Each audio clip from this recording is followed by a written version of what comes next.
The phone buzzed. Tolu picked it up, her heart jumping. It was Richard. The message made her stomach drop. 3 words. "It's over, Tolu." Her world stopped spinning. A single tear rolled down her cheek, smudging the expensive makeup Richard had bought her just last week. Tolu was a student at the big university in town. Her mother worked very hard selling bowls of hot pepper soup and pounded yam to pay Tolu's school fees. Every naira her mother sent was earned with sweat and tired hands. Tolu knew this deep down, but she also saw the other girls. Girls who drove fancy cars, wore shiny new clothes, and carried the latest phones. They went to expensive parties and talked about trips abroad. Tolu wanted to be one of them. She wanted to feel like she belonged. Her small hostel room felt even smaller when she thought about their big houses. Her old phone felt like a toy next to their sleek new models. She started to feel sad and angry that she did not have those things. She started to wish her life was different. She told herself she deserved more. Femi was a kind boy in her class. He was quiet but always there for her. He walked with her to lectures, helped her with difficult schoolwork, and always made her laugh with simple jokes. Femi was from a simple family too. He could not offer her fancy things, only his honest care. Tolu knew Femi liked her a lot. He showed it every day with his kind eyes and gentle smile, but Tolu started to push him away. He was not what she wanted. He was not classy enough. Then came Richard. He drove a black Mercedes car. He wore expensive watches that sparkled. He walked with a swagger, always surrounded by other rich students. Richard noticed Tolu. He liked her beauty. He started talking to her, buying her lunch, and making her feel special. Tolu's heart fluttered. This was her chance. This was the life she dreamed of. Richard became her boyfriend quickly. He bought her the newest iPhone, a wardrobe full of designer clothes, and took her to the best restaurants. Her friends, like Kemi, warned her. Tolu, be careful with Richard. He changes girlfriends like he changes shirts, Kemi said one evening. Tolu just waved her hand. You're just jealous, Kemi. He really likes me. She thought Kemi just didn't understand what it was like to finally have everything. Tolu felt like a queen. She posted pictures of her new life online. She felt like she finally belonged. She forgot about her mother's struggles and Femi's kind heart. All that mattered was the expensive gifts and the feeling of being admired. She stopped calling her mother as often. She completely ignored Femi. She had what she wanted, or so she thought. One day, Richard asked Tolu for a favor. My auntie sent some things from Abuja. Can you help me pick up the bag from the park? I'm busy with a meeting. Tolu felt important. She went and picked up a heavy black bag. Richard thanked her and told her to keep it in her room until he could come get it. He gave her a brand new pair of shoes as a thank you. Tolu smiled. A few days later, Richard asked her again. Another package, babe. Just hold it for me for a bit. This time, it was a smaller bag, but it felt strangely heavy.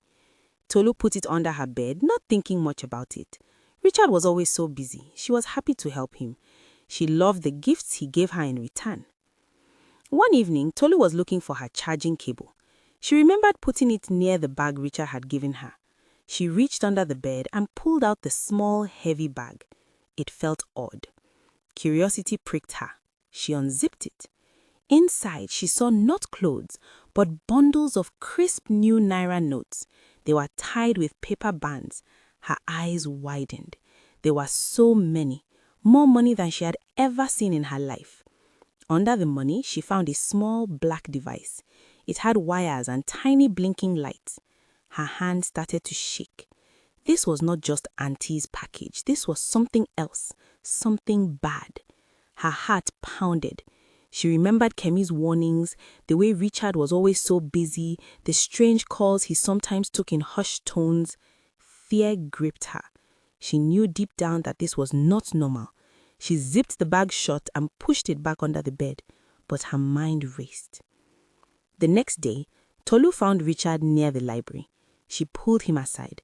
"Richard, what is that bag you gave me? There's a lot of money and a strange thing inside." Richard's smile vanished. His face turned cold. "Are you opened it?" he asked, his voice low and dangerous. Tolu nodded, trembling. "What is it, Richard? Is it dangerous?"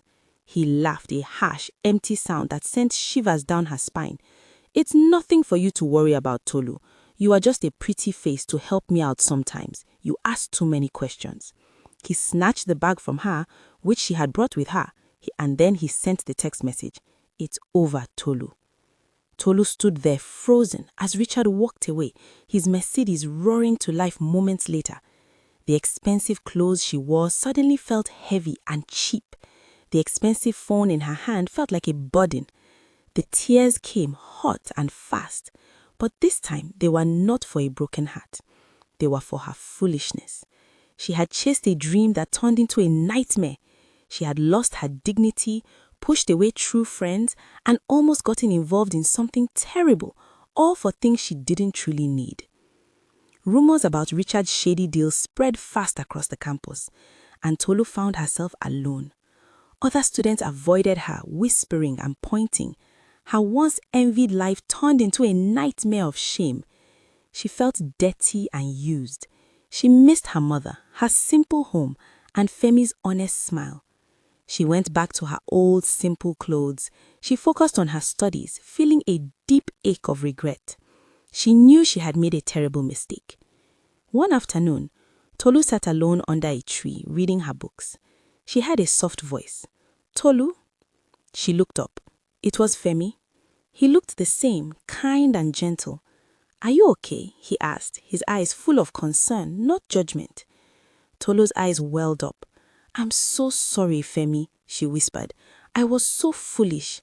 Femi just sat beside her. "We all make mistakes, Tolu. The important thing is what we learn from them."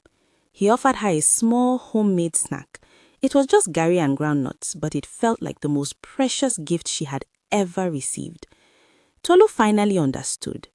Happiness was not in expensive phones, flashy clothes, or fast cars. It was in the simple things: her mother's love, Femi's honest friendship, hard work, and having a clear conscience. She learned that true beauty was in being content with what she had and striving for good things, not just shiny things. She had almost lost herself trying to be someone she wasn't. Now she was ready to build a life based on truth and real value. And maybe, just maybe, she could build that life with Femi by her side, not needing anything more than his honest heart. If you enjoyed this story, please show your support by liking this video.